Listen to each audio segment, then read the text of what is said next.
क्या आप जानते हैं कि भगवान शिव ने सिर्फ नटराज, महाकाल या अर्धनारीश्वर रूप ही नहीं धारण किए, बल्कि ऐसे 5 रहस्यमयी अवतार भी लिए जिनके बारे में बहुत कम लोग जानते हैं। आज हम आपको ले चलेंगे एक ऐसे रहस्यमयी सफर पर जहां आप जानेंगे शिव के उन 5 गुप्त और चमत्कारी अवतारों की कहानियां। कथा का आरंभ होता है प्रजापति दक्ष से। दक्ष ब्रह्मा जी के पुत्र और शिव जी के ससुर थे। उनकी पुत्री सती ने स्वयंवर में शिव जी को पति रूप में चुना, लेकिन दक्ष को यह विवाह पसंद नहीं था। उनके अहंकार को लगा कि शिव, जो श्मशान में रहते हैं, भस्म धारण करते हैं, गले में सर्प पहनते हैं, ऐसे व्यक्ति मेरी राजसी पुत्री के योग्य नहीं है। कुछ समय बाद दक्ष ने एक भव्य महायज्ञ आयोजित किया। सभी देवता, आर्ष और महापुरुष उस यज्ञ में आमंत्रित किए गए, लेकिन जानबूझकर शिव और सती को आमंत्रित नहीं किया गया। सती ने जब यह सुना तो उन्होंने सोचा, मैं दक्ष की पुत्री हूं, पुत्री को पिता के घर जाने के लिए निमंत्रण की क्या आवश्यकता। वह शिव जी की अनुमति के बिना ही यज्ञ में पहुंच गई, लेकिन वहां उनका बड़ा अपमान हुआ। दक्ष ने खुलेआम कहा, यह कैसी स्त्री है जिसने ऐसे विकट योगी को पति बनाया। भूत प्रेत जिनके साथी हैं, तुम्हारा पति मेरे यज्ञ योग्य नहीं है। सती यह अपमान सहन नहीं कर पाई। उन्होंने यज्ञ अग्नि में कूदकर अपने प्राण त्याग दिए। जब यह समाचार कैलाश पहुंचा तो शिव जी का क्रोध प्रलय के समान भड़क उठा। उनकी जटाओं से भयंकर गर्जना हुई और उन्होंने अपने अंगार समान बालों को पृथ्वी पर पटका।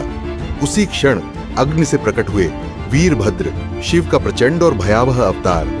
उनका आकार पर्वत के समान विशाल, नेत्र सूर्य और चंद्र की तरह प्रज्वलित, बाल अग्नि की लपटों जैसे और हाथों में तलवार, त्रिशूल और ढाल धारण किए हुए।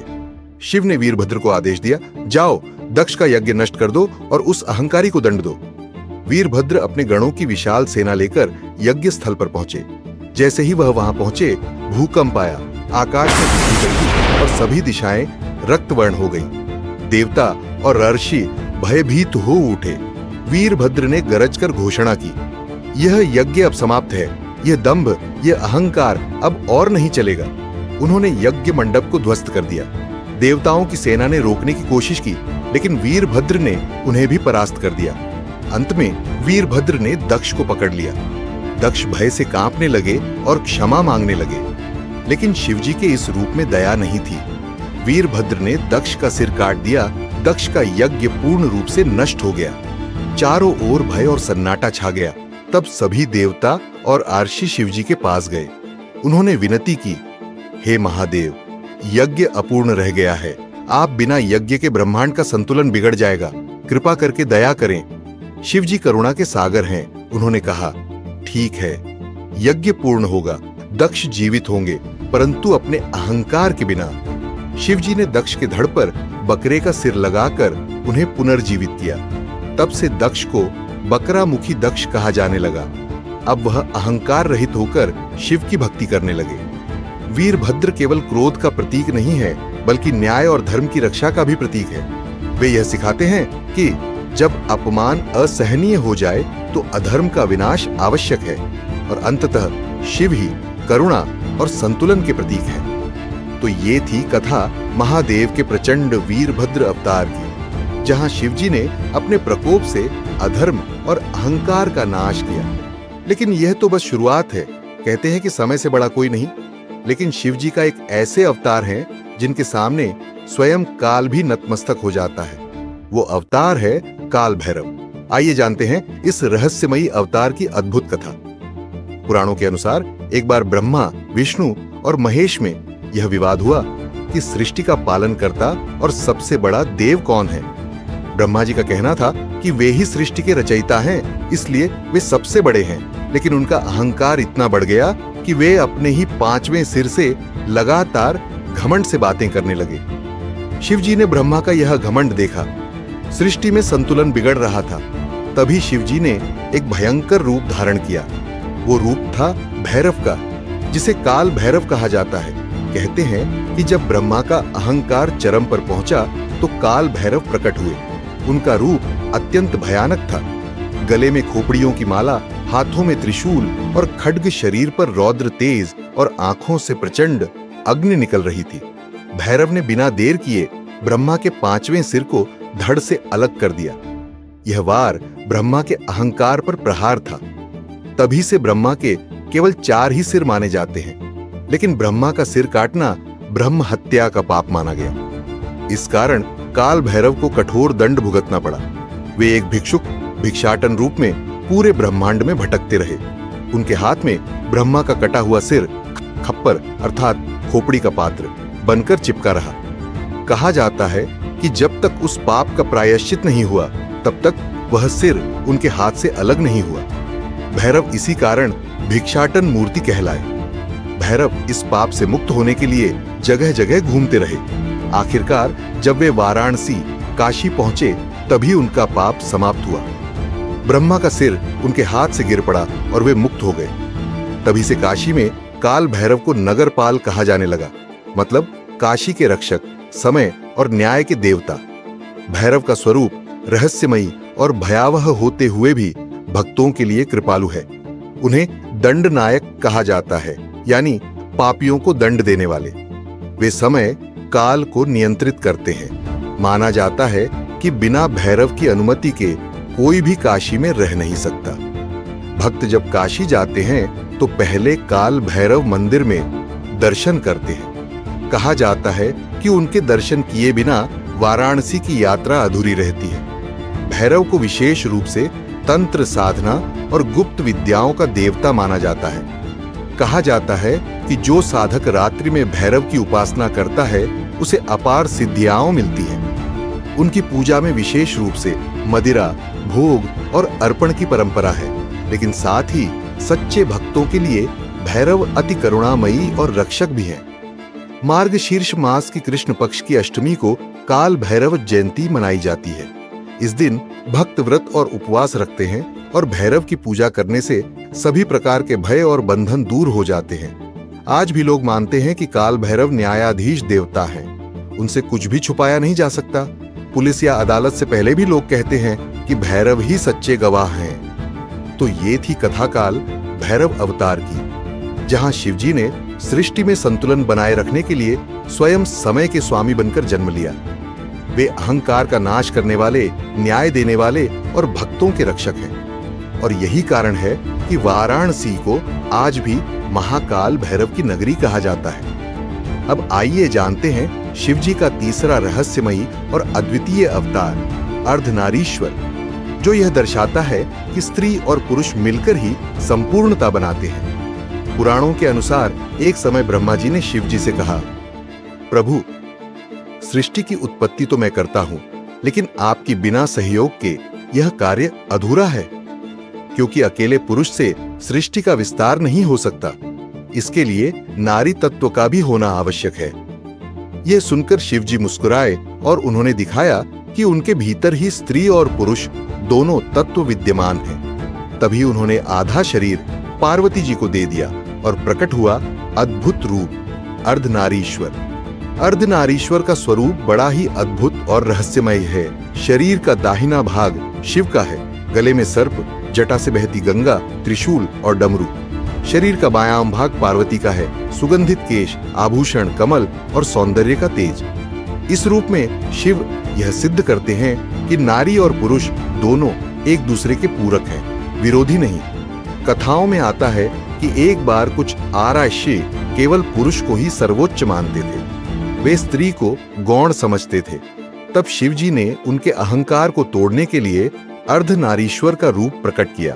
उन्होंने कहा, स्त्री और पुरुष अलग अलग नहीं हैं, बल्कि दोनों एक ही ऊर्जा के दो पहलू हैं। यदि एक न हो तो दूसरा अधूरा है। ये देखकर ऋषियों ने समझा कि संपूर्णता तभी है जब दोनों का संतुलन हो। अर्धनारीश्वर की पूजा दक्षिण भारत में विशेष रूप से होती है, खासकर तमिलनाडु में। वहां इसे संतुलन और विवाह के सौभाग्य का प्रतीक माना जाता है। कहा जाता है कि जो पति पत्नी अर्धनारीश्वर की आराधना करते हैं उनके बीच कभी कलह नहीं होता और जीवन में समरसता बनी रहती है। तो ये थी कथा अर्धनारीश्वर अवतार की। अब आइए देखते हैं शिव जी का चौथा रहस्यमयी अवतार यतिनाथ, जो तप, संयम और त्याग का प्रतीक माने जाते हैं। त्रेता और द्वापर युग के बीच जब पृथ्वी पर भोग और विलास की प्रवृत्ति बहुत बढ़ रही थी, लोग अपने धर्म और तपस्या से विमुख होकर सिर्फ धन, वासना और शक्ति के पीछे भाग रहे थे। आशियों की तपस्या बाधित होने लगी और समाज में अनुशासन का अभाव दिखाई देने लगा। तब महादेव ने सोचा, यदि मनुष्य संयम, तप और त्याग भूल जाएगा तो धर्म नष्ट हो जाएगा। मुझे एक ऐसा रूप धारण करना होगा जो स्वयं संयम और तप का जीता जागता उदाहरण बने। इसी विचार से उन्होंने अपना चौथा अवतार धारण किया, यतिनाथ अवतार। यतिनाथ अवतार में शिवजी ने साधु और यति का रूप धारण किया। उनका शरीर भस्म से लिपटा हुआ, वस्त्र अत्यंत साधारण और हाथ में त्रिशूल के स्थान पर जपमाला और कमंडल था। उनकी वाणी में करुणा और उनके जीवन में पूर्ण त्याग और ब्रह्मचर्य का आचरण था। एक समय की बात है, कुछ अत्याचारी राजा और धनवान व्यापारी ऋषियों और साधुओं का अपमान करने लगे। वे कहते, तपस्या और धर्म का कोई मूल्य नहीं, सच्ची शक्ति धन और भोग में है। उनके इस अहंकार से साधु संत बहुत दुखी हुए और भगवान शंकर से प्रार्थना की। प्रार्थना सुनकर महादेव ने यतिनाथ का रूप लिया और नग्नपाद सन्यासी की भांति पृथ्वी पर भ्रमण करने लगे। यतिनाथ सन्यासी बनकर उन राजाओं और व्यापारियों के पास गए और उनसे बोले, सच्चा सुख धन और भोग में नहीं, बल्कि त्याग और संयम में है। भोग से मन अशांत होता है और संयम से आत्मा शांत। लेकिन वे राजा और व्यापारी हंसने लगे और बोले, एक भिखारी साधु हमें ज्ञान देगा, सुख तो धन, स्त्रियों और शक्ति में ही है। यह सुनकर यतिनाथ मौन हो गए। लेकिन जैसे ही वे दुष्ट लोग और अधिक अपमान करने लगे, उसी क्षण शिव जी ने अपने स्वरूप का दिव्य प्रकाश प्रकट किया। उनके शरीर से निकलती तपस्या की अग्नि ने उन दुष्टों के अहंकार को भस्म कर दिया। वे राजा और व्यापारी वहीं ढहकर गिरे और समझ गए कि सच्चा बल त्याग और संयम में ही है। यतिनाथ अवतार ने यह सिखाया कि यदि संसार में अनुशासन और संयम न हो तो धर्म और समाज दोनों नष्ट हो जाते हैं। तो ये थी कथा शिवजी के चौथे अवतार यतिनाथ की, जहां उन्होंने संयम और तपस्या के महत्व को सिखाया। लेकिन महादेव यहीं तक सीमित नहीं रहे। शर्भेश्वर अवतार शिवजी के सबसे रहस्यमयी और साथ ही साथ सबसे भयानक अवतारों में से एक है। इस कथा का जिक्र शिव पुराण और ललिता उपनिषद में मिलता है। कहते हैं, जब असुरराज हिरण्यकश्यपु का अंत हुआ, तब भगवान विष्णु ने नृसिंह रूप में उसकी छाती चीरकर धर्म की रक्षा की। लेकिन उस समय नृसिंह का क्रोध इतना भयानक था कि उनका विकराल रूप पूरे ब्रह्मांड के लिए खतरा बन गया। उनके तीव्र गर्जन से दिशाएं कांप रही थी। देवता भयभीत होकर छिप गए। यहाँ तक कि ब्रह्मा और विष्णु तक समझ नहीं पा रहे थे कि इस प्रचंड नृसिंह को कौन शांत करेगा। तब सभी देवताओं ने महादेव की शरण ली। प्रार्थना सुनकर शिव मुस्कुराए और एक ऐसे रूप में प्रकट हुए जिसे देखकर स्वयं देवता भी कांप उठे। यह था शर्भेश्वर अवतार। उनका रूप अद्भुत और भयानक था। आधा सिंह, आधा पक्षी और शेष भाग शिव स्वरूप। उनके पास सहस्र भुजाएं थीं, नेत्रों से अग्नि बरस रही थी और आकाश उनके स्वर से गूंज रहा था। जब शर्भेश्वर और नृसिंह आमने सामने हुए तो ब्रह्मांड हिल उठा। दोनों में भयंकर संघर्ष हुआ और अंततः शिव ने अपने शर्भेश्वर रूप से नृसिंह को वश में कर उनका उग्रता को शांत कर दिया। नृसिंह अवतार धीरे धीरे शांत हुए और अपनी दिव्यता में लौट आए। देवताओं ने महादेव का गुणगान किया, क्योंकि यह प्रमाणित हो गया कि चाहे शक्ति कितनी भी विकराल क्यों न हो, अंततः वह महादेव के ही अधीन है। शर्भेश्वर अवतार ने पूरे ब्रह्मांड को यह संदेश दिया कि क्रोध और शक्ति तभी सार्थक हैं जब वे संतुलित हों, अन्यथा वही विनाश का कारण बन जाते हैं। मित्रों, ये थे भगवान शिव के 5 सबसे रहस्यमयी अवतार: वीरभद्र, भैरव, अर्धनारीश्वर, यतिनाथ और शर्भेश्वर। हर अवतार में एक गहरा संदेश छिपा है, कभी क्रोध, कभी करुणा, कभी भक्ति और कभी तपस्या। शिव वास्तव में वही हैं जिन्हें हम कहते हैं महादेव, क्योंकि वे संहारक भी हैं और रक्षक भी।